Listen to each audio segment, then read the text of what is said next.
There has been a suicide bombing at Kabul airport in Afghanistan where crowds were gathered in the hope of getting on to one of the last flights to escape Taliban rule.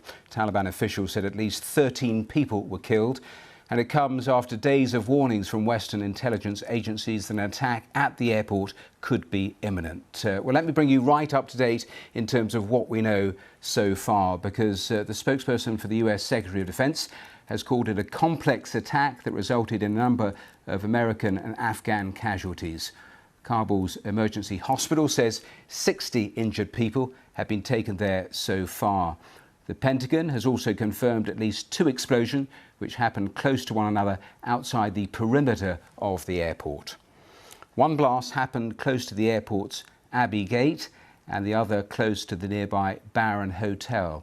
The hotel had been used by some Western nations as a staging point for evacuations since the airlift began. Well, our Afghan correspondent Secunda Kamani gave us this update in the last hour. Details still emerging on this, but from what we understand, there was at least one explosion, as you say, close to the Abbey Gate entrance to the airport. Both British and American, as well as other international troops, had been stationed there. Large crowds of desperate Afghans had also been there trying to get inside the airport. Now, also getting reports that there was a second explosion close by, close to the secure compound where those being evacuated by the British embassy were being taken to. All suggestions at the moment that this attack was carried out by the Islamic State group. Western security services had warned all day about the possibility of an attack by IS, saying one was imminent. The group is much less powerful than the Taliban here in Afghanistan, but it has a history of carrying out devastating, horrific attacks, often on very soft targets. And this would have been a pretty soft target because of the chaos around the airport. Taliban forces have been there at times, checking some people's documents, filtering them into different queues. But every time I've been there, I've never seen people being patted down and searched. Even if they were patted down and searched, of course, by the time that a suicide bomber reaches that point, then it's too late, really, to prevent horrific casualties. Some video being shared online showing piles and piles of dead bodies, so expect those casualty figures to rise, unfortunately.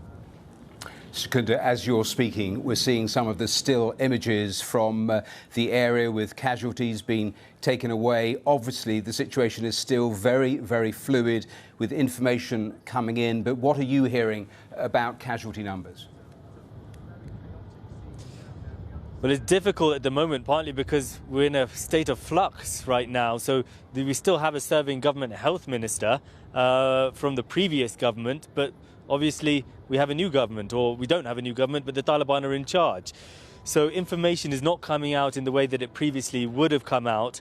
But from what we're understanding from US sources, a number of US soldiers had been injured, reports of around 3 US soldiers being injured. Local media saying that 13 people were killed in total. I expect the vast majority of those victims to be ordinary Afghans. That's so often the case, been so often the case throughout this horrendous conflict, of course.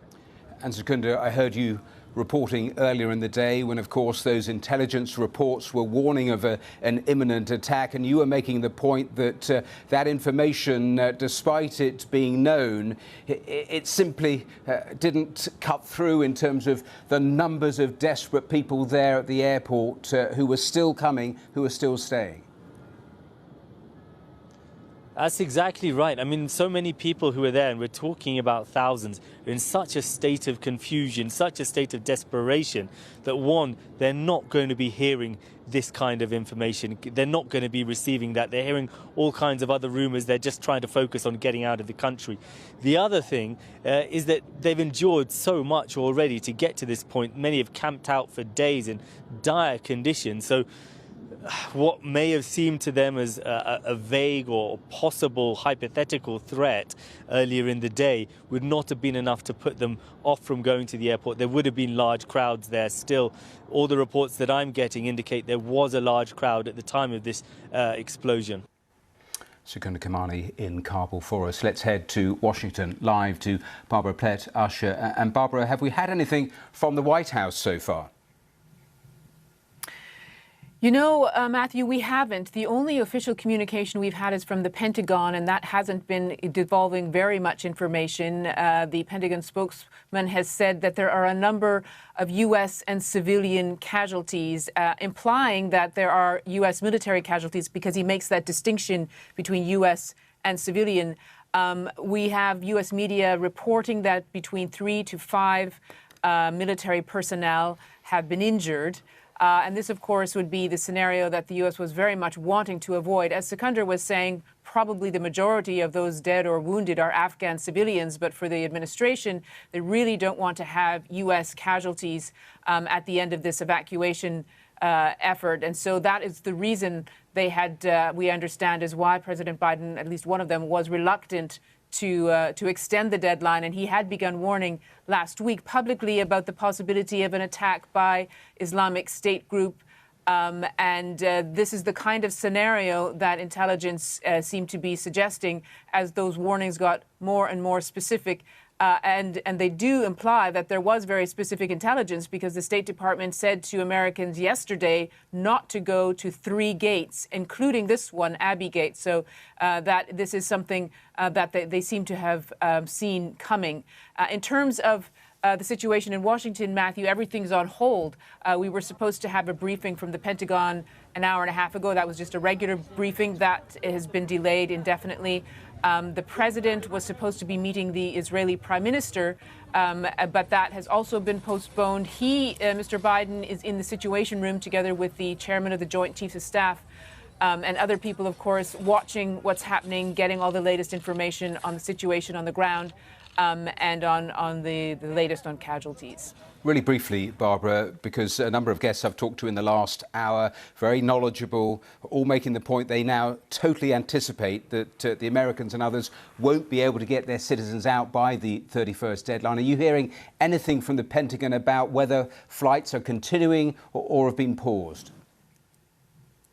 We're not hearing anything official at the moment about whether flights are being paused or are continuing. We do know that the flights are taking off or have been taking off, obviously, from a secure place inside the airport, and that the military has always made the point that it was securing that area and the Taliban were securing what was happening outside the airport. So I would say it's not perhaps impossible for those flights to continue, but we have no official indication of that.